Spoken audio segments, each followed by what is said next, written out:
రైతు సోదరులకు స్వాగతం. తెలంగాణలో శ్రీశైలం నాగార్జున సాగర్ ప్రాజెక్టు తర్వాత అతిపెద్ద ప్రాజెక్టుగా ఉన్నటువంటి శ్రీరామ్ సాగర్కి క్రమంగా వరద చేరుతా ఉంది. మహారాష్ట్రలో ఇప్పటికీ భారీ వర్షాలు నమోదవుతూ ఉన్నాయి.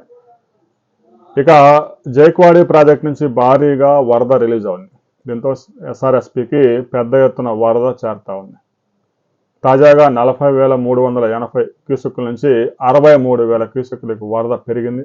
ఇది కంటిన్యూగా నిరంతరాయంగా వరద వచ్చి చేరుతా ఉంది. ఇక 1091 అడుగుల ప్రాజెక్టు కెపాసిటీకి 1076 అడుగులకి వరద చేరింది.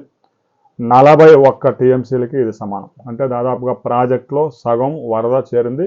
ఫ్లడ్ కూడా కంటిన్యూ అవుతుంది. రాబోయే 15-20 రోజుల్లో ఎస్ఆర్ఎస్పి పూర్తిగా జలకళను సంతరించుకునే అవకాశం ఉంది.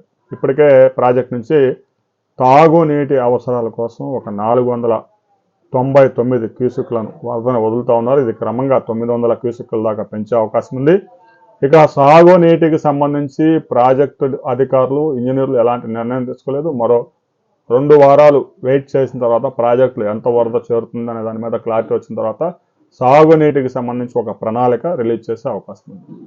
ఆగస్టు 3వ వారంలో కాకతీయ కెనాల్కి సాగునీటికి నీటిని విడుదల చేసే అవకాశాలు స్పష్టంగా కనిపిస్తున్నాయి. రాబోయే కొద్ది రోజుల్లో ప్రాజెక్టుకి ఎంత వరద చేరబోతా ఉంది, ఎగువ ప్రాంతాల నుంచి ఫ్లడ్ కంటిన్యూ అవుతుందా లేదా అనే వివరాలతో మరో వీడియోలో మనం కలుసుకుందాం.